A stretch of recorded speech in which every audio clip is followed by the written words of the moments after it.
বাংলাদেশে নৈরাজ্য অগ্নিগর্ভ পরিস্থিতি, কলকাতায় বিক্ষোভ আছড়ে পড়ল। হাজরা মোড়ে রাস্তায় বসে প্রতিবাদ। বাংলাদেশে নৈরাজ্যের প্রতিবাদে হিন্দুত্ববাদী সংগঠন তারা এভাবেই রাস্তায় বসে প্রতিবাদ দেখাচ্ছেন। হাতে প্ল্যাকার্ড, হিন্দুদের সুরক্ষা দাও। বাংলাদেশে যে পরিস্থিতি, যেভাবে নৈরাজ্য চলছে, আগুন চলছে, হিন্দুদের ওপর অত্যাচার করা হচ্ছে, পুড়িয়ে মারা হচ্ছে, এই সমস্ত অভিযোগের প্রেক্ষিতে হিন্দুত্ববাদী সংগঠন ফের রাস্তায় নেমেছে। হাজরা মোড়ে এই মুহূর্তে রাস্তায় বসে প্রতিবাদ দেখাচ্ছে।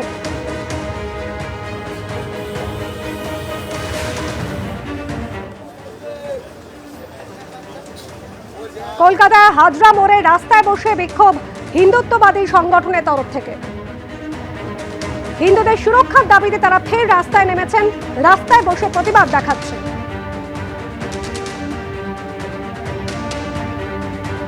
তপসিয়ার ব্যবসায়ী শাহিদ হোসেন যেটা স্পষ্টত অভিযোগ করেছেন যে ক্যানিং পূর্ব বিধানসভা কেন্দ্রের অন্তর্গত চন্দনেশ্বর ২ নম্বর গ্রাম পঞ্চায়েতের কাশিয়াডাঙ্গায় তারা ৫০ কাঠা যে জমি কিনেছিলেন, এই জমিটি হলো সেটি যেটির সামনে কিন্তু বড় একটি লোহার গেট তৈরি করা হয়েছে এবং বড় উঁচু পাঁচিল দেওয়া হয়েছে। তার যেটা অভিযোগ যে এখানে তিনি ৫০ কাঠা জমি কিনেছিলেন এখানে আটা মিল তৈরি করবেন বলে, কিন্তু চন্দনেশ্বর ২ নম্বর গ্রাম পঞ্চায়েতের উপপ্রধান আলাউদ্দিন মোল্লা তিনি কিন্তু তার দলবল নিয়ে রীতিমতো তার কাজে বাধা দেন এবং তোলাবাজি হিসেবে ৭ লক্ষ টাকা দাবি করেন এই ব্যবসায়ী শাহিদ হোসেনের থেকে। তেমনটাই অভিযোগ এই ব্যবসায়ীর।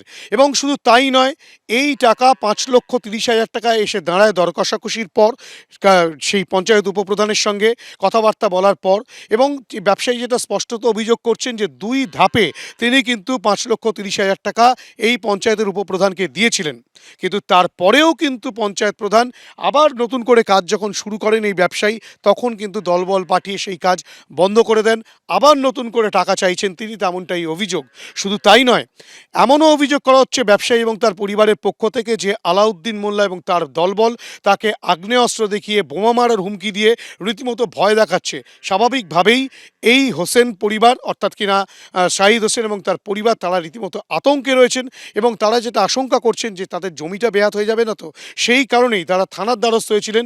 পুলিশও কিন্তু তাদের অভিযোগে কর্ণপাত করেনি, তেমনটাও পুলিশের বিরুদ্ধে অভিযোগ করছেন এই শাহিদ হোসেন। শুধু তাই নয়, এই গোটা ঘটনা তিনি তৃণমূলের উচ্চ নেতৃত্বকে লিখিত আকারে জানিয়েছেন, অভিযোগ করেছেন। তার পাশাপাশি ভাঙড় ডিভিশনে যিনি ডেপুটি কমিশনার রয়েছেন তার কাছেও লিখিত আকারে অভিযোগ জানানো হয়েছে। এই শাহিদ হোসেন যেটা স্পষ্টত বলছেন যে অবিলম্বে প্রশাসনের তরফ থেকে যেন কঠোর ব্যবস্থা নেওয়া হয় গোটা বিষয়টি নিয়ে। ক্যামেরায় অভিজিৎ দত্তের সঙ্গে হিন্দল দে, এবিপি আনন্দ, চন্দনেশ্বর। এমনি কিছু বলবেন না? একটা ও যেহেতু অভিযোগ করছে, আজকে যেহেতু বসারে আছে, আচ্ছা এই অভিযোগটা করলো কেন জানি না। তারা কাজ মিটে গেছে করতে পারে, তারা খুঁজে বার করুন না। ভিডিওটা বড় কথা না, ভিডিওর আগে অনেক বড় ভিডিও আছে আমাদের কাছে, তাই সে দেখাবো এখন তো বুঝলেন না, পাঠিয়ে দেবো কাছে আছে। প্রথমবার যে আলাউদ্দিন মোল্লা উপপ্রধানকে আমরা দিয়েছিলাম, চন্দ্রেশ্বর 2 উপপ্রধানকে, তো প্রথমবার আমার কাছে ও মানে আমরা মোবাইলে ভিডিও বানিয়ে নিই 2,30,000 টাকা। দ্বিতীয়বার যে তুলাবাজের পয়সা, প্রথমবার যে তুলাবাজের পয়সা দিয়েছিলাম ওই সময় আমরা বানাইনি। দ্বিতীয়বারে যবে আমরা দিয়েছি 3 লাখ টাকা, ওই সময় আমরা ভিডিও বানিয়েছি তোলাবাজির যে টাকাটা উনি চন্দ্রেশ্বর 2 উপপ্রধানটা নিয়েছে। এখানে আমি বসে আছি, এখানে উপপ্রধান উনি বসে আছেন। এই 3 লাখ টাকা আমি ক্যাশ ওনাকে দিচ্ছি। হ্যাঁ, এইটা আমি বানিয়ে রেখেছি যে বারবার উনি সব সময় আমার দিয়ে আগে 2,30,000 টাকা নিল। এবারে ওই জন্য আমি দ্বিতীয়বারে আমি তোলাবাজির টাকা 3 লাখ টাকা বানিয়ে রেখেছি। কি বারবার আমাকে হ্যারাসমেন্ট করছে, ওই জন্য আমি বানিয়ে রেখেছি, লুকিয়ে ভিডিও রেখেছি আমি। তো ওই জন্য আমি এইটা দেখাচ্ছি আপনাদেরকে। ওই আলাউদ্দিন মোল্লা চন্দ্রেশ্বর 2 উপপ্রধান উনি লিখছেন, উনি ওইদিকে বসে আছেন, আমি এখানে বসে আছি। হ্যাঁ দেখেন, মোট কত টাকা দিয়েছিলেন সেদিন? 3 লাখ টাকা। মোট 3 লাখ টাকা 3 লাখ টাকা যেটা ভিডিও বানা আছে। প্রথমবার 2,30,000 তোলাবাজি, দুটো ধাপে 5,30,000 টাকা তোলাবাজি আমরা দিয়েছি আলাউদ্দিন মোল্লা চন্দ্রেশ্বর 2 উপপ্রধানকে। কাজ করতে পারছিল, তারপরে আমরা কাজ করতে পারছি নি, অনেক বাধা হচ্ছে, বম গুলি মারা ধমকি হচ্ছে, তার জন্য ভয়ে আমরা যাচ্ছি না, ওখানে কিছু কাজ করতে পারছি না। ব্যবসায়ী যে অভিযোগ করছেন সেই অভিযোগ ভিত্তিহীন, দলকে যা বলার বলবো এমনই বলছেন অভিযুক্ত তৃণমূল উপপ্রধান। তৃণমূলে কি প্রতিক্রিয়া শোনাব। না, আমার কাছে তো এখনো পর্যন্ত এই ধরনের কোনো খবর নেই। আপনারা যখন বললেন বিষয়টা আমি খোঁজ খবর নেব এবং এটা আমি দেখব। কেউ কোনো অন্যায় কাজ করবে, এটা কোনো কম্প্রোমাইজ হবে না, এটা নিশ্চিতভাবে যদি সঠিক হয়। কারণ এই ভাঙড় এলাকায় অনেকগুলো বিষয় থাকে।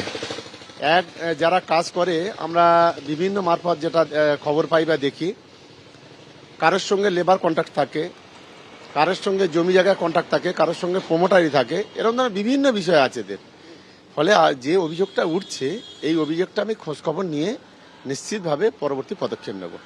যদি কেউ কোনো এই ধরনের ভিডিও যদি থাকে, সেই টাকাটা সত্যিকারে কি ঘুষের টাকা নাকি কোনো অন্য কোনো পারপাসের টাকা, সেটা আমি খোঁজ খবর নেই। ওদের সঙ্গে না কথা বলে এই বিষয়টা আমি ক্লিয়ার এখন বলতে পারছি না।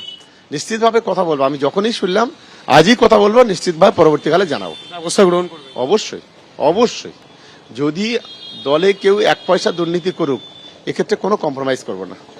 এবিপি আনন্দ, এগিয়ে থাকে, এগিয়ে রাখে।